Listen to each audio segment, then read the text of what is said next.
আজকে আমি তোমাদের সাথে শেয়ার করব একটা খুব গুরুত্বপূর্ণ ভিডিও।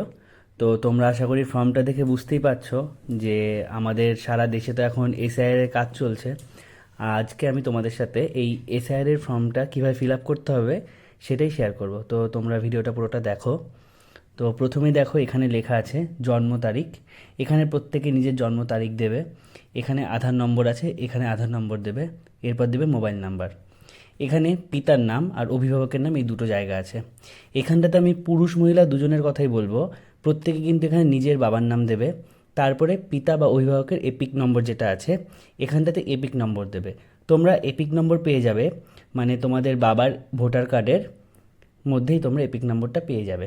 তারপরে এখানে আছে মায়ের নাম। প্রত্যেকে নিজের মায়ের নাম লিখবে, মায়ের এপিক নম্বরও দিয়ে দেবে। এবার দেখা গেল যে কারোর বাবা বা মায়ের ভোটার কার্ড নেই, অর্থাৎ এপিক নাম্বার যদি না পাও, তাহলে তোমরা 2002-এর যে লিস্টটা রয়েছে সেখানে কিন্তু এপিক নাম্বার পেয়ে যাবে। এরপরেও যদি কারোর না থেকে থাকে, তোমরা এখানে লিখে দেবে নট অ্যাভেলেবেল। তারপরে স্বামী স্ত্রীর নাম্বার, মানে স্বামী স্ত্রীর নাম এখানে আছে, তাহলে স্বামী স্ত্রীর নাম, কেউ যদি বিবাহিত হয় অবশ্যই এখানে স্বামী বা স্ত্রীর নাম লিখবে। আর যদি অবিবাহিত হও তাহলে কিন্তু এখানে কিছু লেখার দরকার নেই।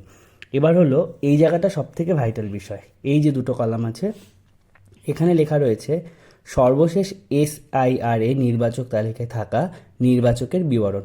এবার ধরো যাদের নাম 2002-এর লিস্টে রয়েছে, তারা এখানটাতে অবশ্যই নির্বাচকের নাম মানে নিজের নামটা লিখবে, এপিক নম্বর নিজের ভোটার কার্ডের নম্বরটা লিখে দেবে, আত্মীয়র নাম। এবার পুরুষ যারা আছো তারা কিন্তু অবশ্যই তাদের পিতার নামটা এখানে লিখবে, সম্পর্কে লিখবে ফাদার। তাহলে এখানে দেবে যার যার জেলা, এখানে রাজ্যের নাম, এখানে বিধানসভা ক্ষেত্রের নাম, বিধানসভা ক্ষেত্রের নম্বর, অংশ নম্বর, ক্রমিক সংখ্যা। এই যে বিধানসভা ক্ষেত্রের নাম, বিধানসভা ক্ষেত্রের নম্বর আর অংশ নম্বর, এগুলো কিন্তু তোমরা পেয়ে যাবে ভোটার লিস্টের ফ্রন্ট পেজের মধ্যে। আর ক্রমিক সংখ্যা তোমরা পেয়ে যাবে ভোটার লিস্টে, যে তোমাদের নামটা যত নম্বরে রয়েছে সেই ক্রমিক সংখ্যাটা এখানে দিয়ে দেবে। এবার বলি যারা বিবাহিত মহিলারা আছেন তাদের কি করতে হবে, যে 2002 যদি লিস্ট থাকে সেখানটাতে আপনাদের যে নামটা রয়েছে মানে মহিলাদের নামটা এখানটাতে লিখবেন, প্রত্যেকে এপিক নম্বর দেবেন।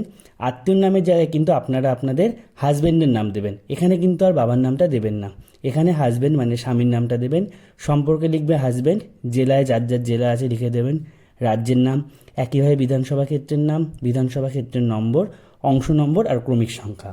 এবার বলবো যাদের 2002-এর ভোটার লিস্টে নাম নেই বা যাদের বয়স অনেকটাই কম, 2002-এর ভোটে পরে যাদের ভোট হয়েছে, তো যাই হোক এখানটাতে কিন্তু তারা লিখবে প্রত্যেকে বাবার নাম, মানে এই যে দেওয়া রয়েছে আত্মীয়ের বিবরণ, যার নাম পূর্ববর্তী কলামে সর্বশেষ এসআইআর-এ দেওয়া আছে।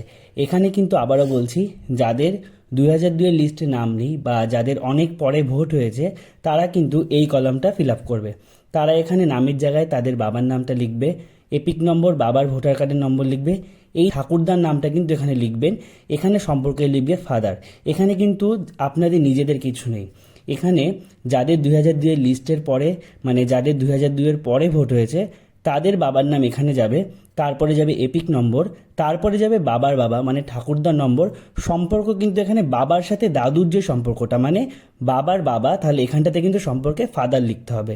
যার যার জেলা দিয়ে দেবেন, রাজ্যের নাম দিয়ে দেবেন, বিধানসভা ক্ষেত্রের নম্বর, বিধানসভা ক্ষেত্রের নাম, অংশ নম্বর, ক্রমিক সংখ্যা, এগুলো কিন্তু সব দিয়ে দেবেন।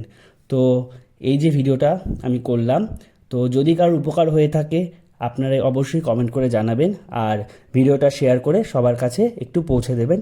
তো সবাই ভালো থাকবেন, সুস্থ থাকবেন, দেখা হচ্ছে আবার নতুন কোনো ভিডিওতে। আর যদি কারোর কোনো প্রবলেম থাকে এই এসআইআর ফর্ম সম্পর্কে, আমাকে মেসেজ করতে পারেন বা কমেন্ট করতে পারেন, আমি অবশ্যই আপনাদের প্রবলেমটা সলভ করার চেষ্টা করব। আর আপনাদের বলে রাখি, এই যে ফর্মটা রয়েছে পুরো ফর্মটা কিন্তু আপনারা নীল অথবা কালো কালি দিয়ে ফিল আপ করবেন, আর ইংরেজিতে করবেন, আর প্রত্যেকটা যেন বড় হাতের অক্ষরে হয়। এটা করলে কিন্তু ফর্মটা আপনার সব দিক থেকে সেফ রইল। এবার অনেকে ভুলবশত হয়তো করে ফেলছেন, কিন্তু এখনও যারা করেননি আমি তাদেরকে বলবো অবশ্যই আপনারা নীল অথবা কালো কালি ব্যবহার করবেন, আর বড় হাতের লিখবেন, আর প্রত্যেকটা লেখা যেন ইংলিশে লেখেন। তো সবাই ভালো থাকবেন, দেখা হচ্ছে আবার নতুন কোনো ভিডিওতে।